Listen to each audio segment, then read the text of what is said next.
So today I would like to show you a very special phone I have been waiting a very long time for. And this is the Furiphone FLX1s or FLX1 Slim. And I have been using it as a daily driver for the past few weeks. I'm very excited to tell you about my experience so far with it. I would still like to start with ticking off a few boxes, which means I'm going through the categories like specs and camera and whatnot, just to give you a quick overview what this phone's hardware is capable of. And later in the video I'm gonna say something about the software, which means if you're not really interested about the phone itself but rather the Linux on mobile experience, you can probably skip the first few minutes. So I'm just gonna start with acting like I'm unboxing this phone. Obviously I had it already for the past few weeks, which means this is just for the camera. In here we have the phone in its little bag.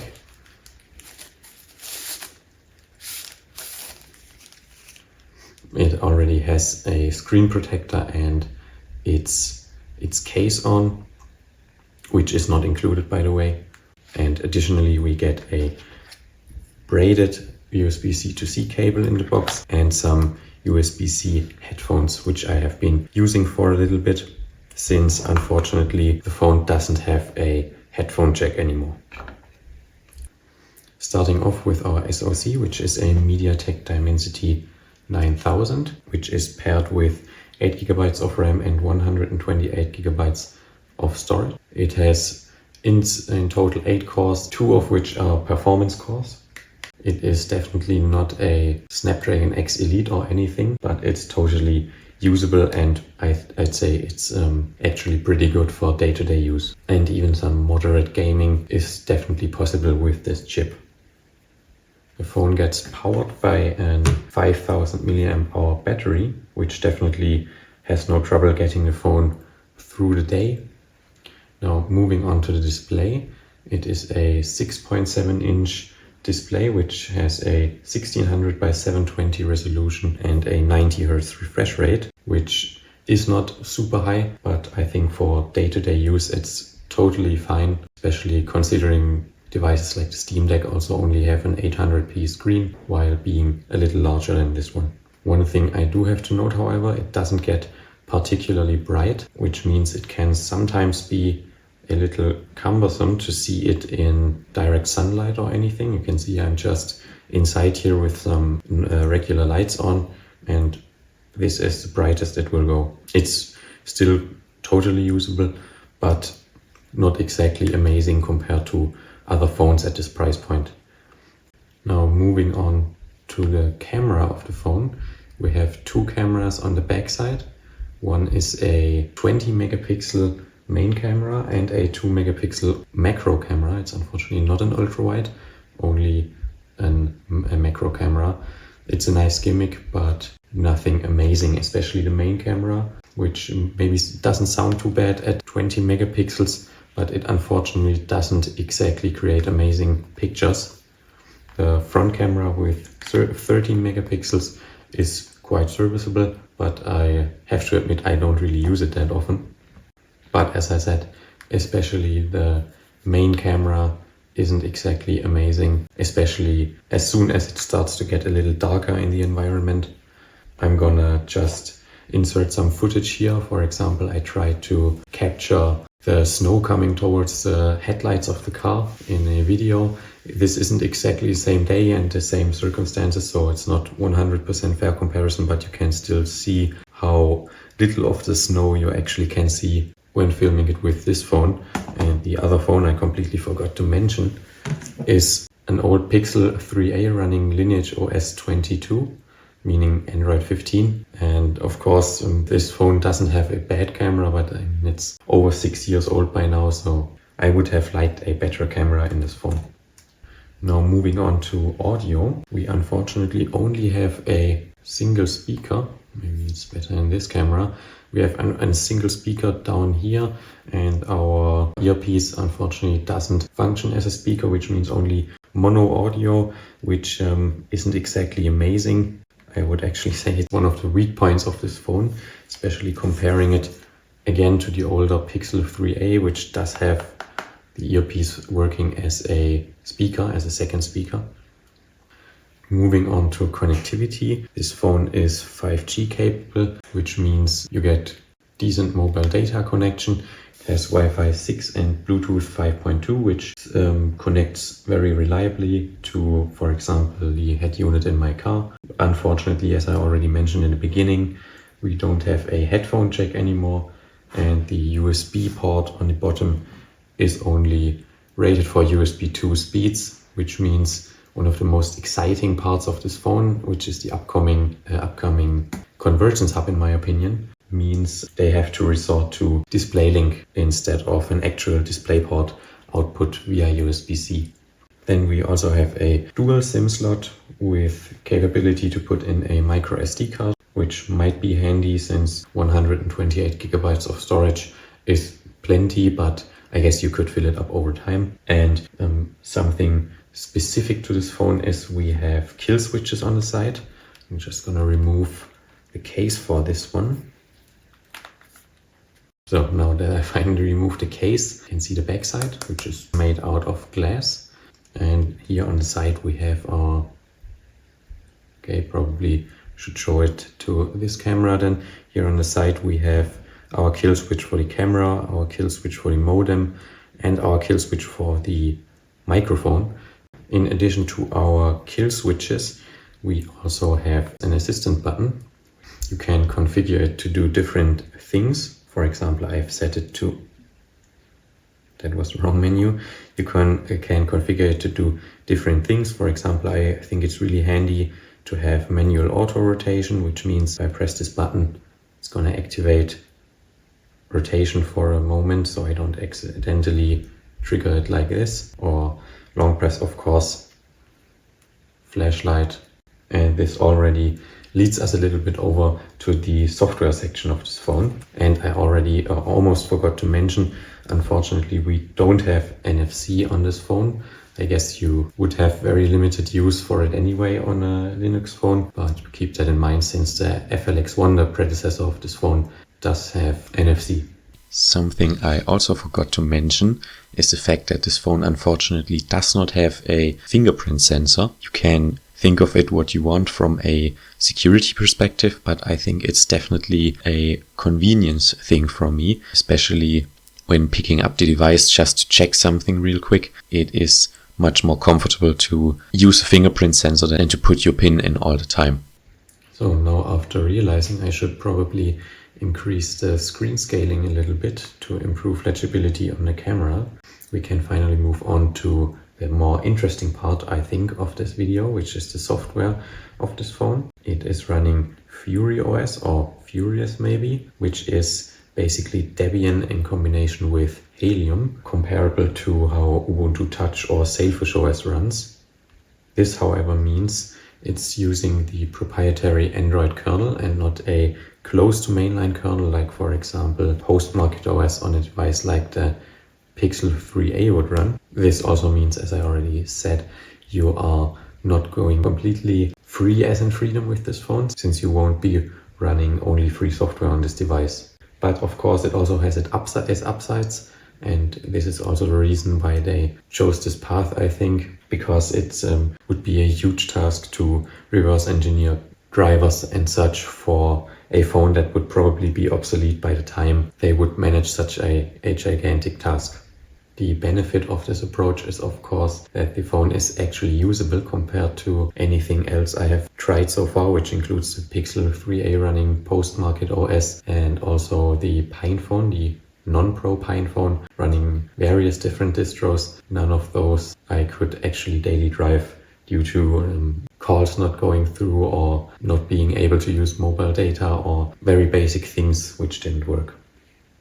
Now, continuing with this phone, we also have Phosh as our eyesight desktop environment, which means we have our basic swipe gesture to open the overview and swipe away opened apps. This is our overview with every installed app. We also have the possibility to use folders which to Andromeda, if it's pronounced like that, we are going to get to that in a second. Overall, these swiping gestures are pretty basic, I would say. If we open multiple apps, we can see eventually we can scroll between them, a little bit similar like, with Android or iOS. I personally think it is very usable and it's pretty smooth overall. Of course, it's no comparison to something like FuriOS, for example, with their lipstick UI, if I remember correctly, where you could swipe from any direction and it would do something. We have pretty basic swiping gestures in Phosh, but overall it's pretty smooth. And of course, you're free to install something else if you really want, since it's just a Debian device after all. So you could, for example, try Plasma Mobile instead, but please be aware that if you're interested in getting this phone, they already said they cannot provide, obviously, I guess, support for anything that is too far apart from their default configuration. Now, continuing in our software category, we have, of course, apps. If you like it or not, apps are a very important aspect of a phone, of course, which means if there aren't any apps available, you're not going to get much use out of your phone. Luckily, our app selection is pretty good, especially compared to something like FuriOS, for example, since we can just install any ARM64 package from the Debian repos or FlatHub or even the Open Store, which means there are many great apps available. A few apps I have really enjoyed so far are, for example, Alpaca for running LLMs locally, although very small ones, of course, but still it is capable of doing so. Then we have Fractal, which is a matrix client, or Ignition, in which you can enable or disable startup apps or scripts. Iotas is really nice for taking notes and syncing them with Nextcloud. We have Monophony and Musai, which is also great. Monophony for playing YouTube music and Musai for recognizing music. Then there's also Pure Maps, which is actually a Sailfish application. It doesn't have traffic data, for example, like Google Maps always do have, but its navigation is overall really solid and I enjoy using it. And of course, honorable mention is SuperTux Card, which does actually work really well on a touchscreen device. But as you can see, we have two versions of SuperTux Card, which brings me kind of to the next point, which is compared to something like FuriOS, the sky is the limit really, but you're gonna have to figure some things out for yourself. Like, for example, we have the native version or the Debian package of SuperTux Card, which uses software rendering for some reason and runs incredibly bad. And we have the Flatpak version of SuperTux Card, which runs well, but then, of course, for other packages, like, for example, Authenticator wasn't it, it was Decoder. The Flatpak package doesn't find the camera, which means pretty useless for a QR code scanning app. But the Debian native package does find the camera and so on. You have to figure some things out for yourself, which maybe makes FuriOS a more polished experience overall. Same goes for Ubuntu Touch. But I personally think it's really interesting to be able to do pretty much anything you want, even though if that means some things are just not going to work the way you want them to. Of course, which is also a strong point for FuriOS, is their app support, which means you can install Android apps almost like they would be natively installed on the device directly. And they have something similar, which is Andromeda, if I'm pronouncing it correctly. That's also the folder I have shown you previously. As you already just saw, I can just toggle Android on and off in the quick settings. Then it's going to take a few seconds to start up, but then we can launch these Android applications. That was maybe a little too quick. So now we can actually launch these Android applications and they almost seem like they are native. This means you can bridge the gap for applications which will most likely never be available for native Linux, for example, banking apps and such. Or, of course, if you actually need them, navigation apps with traffic like Waze or Google Maps. I couldn't actually get Google Maps to display anything for some reason. Waze work perfectly fine, however. So overall, you can expect same software compatibility in this Android container like you could on a de-googled and unlocked Android phone. By unlocked, I mean the bootloader being unlocked, because of course some, especially banking apps, don't like this fact that you have your bootloader unlocked, or sometimes even just the fact that you do not have Google services installed. Luckily, my banking app isn't as strict, but your mileage may vary on this point. So software-wise, we can see there are definitely some flaws, like for example, as I already told you, you're not just going to be able to install and launch any app you find in the App Store, which is GNOME software, by the way. That goes for, of course, Debian packages which might not scale properly on the vertical screen. That also goes for some Flatpaks which might not recognize a camera or also not scale properly. And even for some Ubuntu Touch apps from the Open Store, which they actually integrated into GNOME software. You can see, for example, a speedometer I really like to use, which is a Click app, or well, these Click packages which are distributed in the Open Store for Ubuntu Touch. And it, for example, runs perfectly fine, but not everything does. For example, MSFish, which I tried to connect to my PineTime, didn't run at all as a Click package. Look for dependencies which are only available on Ubuntu Touch out of the box. But now, after listing all the flaws of this phone and being negative, I would like to highlight some positives of this phone, which of course means it's mostly open source, which means you're not really locked into anything like you are with iOS, for example. There's no tracking in this operating system by default. There are no ads to be seen anywhere, and you can expect quite a few years of software updates for this phone, which might not be the case for entry-level to mid-range phones, especially in the Android department. You have the possibility to run apps which might not be possible on iOS or Android, like for example local LLMs on the phone. You can just compile something from source, which I would like to show you actually. I really enjoy using this app, which is called Flexify, to track my gym progress, and it is distributed as an Android app, but I couldn't see any ARM64 Linux release for it, so I just head to the GitHub repo and compiled it from source, which, well, you might say that's stupid, I just want to download this app, but I think, which also leads us a little bit to the conclusion already, this phone is probably for someone who enjoys the fact that he can tinker around with it and doesn't dislike the fact that he has to sometimes. And one thing I am especially excited about with this phone is the upcoming Convergence Hub. As I already told you, unfortunately no DisplayPort out, so it will be a DisplayLink port, or DisplayLink hub rather. But this could turn this phone actually into a fully functioning PC, which you can just put it in the dock and use it as your laptop or whatever. Now, after yapping for over 15 minutes, we have to conclude the video. And first of all, I would like to emphasize on how well this phone is actually daily drivable compared to anything in this category of phones I have tried before. I want to say this specifically because I have been highlighting a lot of flaws in the last few minutes, but I want to say I really enjoy using this phone, even though it maybe has some drawbacks compared to phones in a similar price category.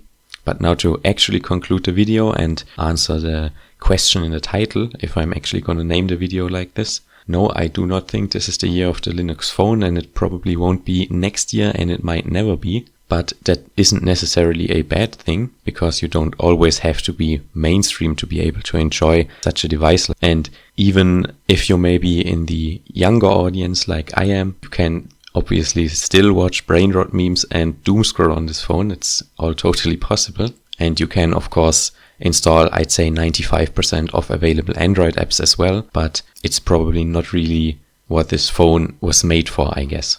So after editing my voice for a few hours straight now, I have to say, maybe I'm not the most easy to listen to person. I hope you could still find this video entertaining or could get some information from it, and maybe I'll see you next time.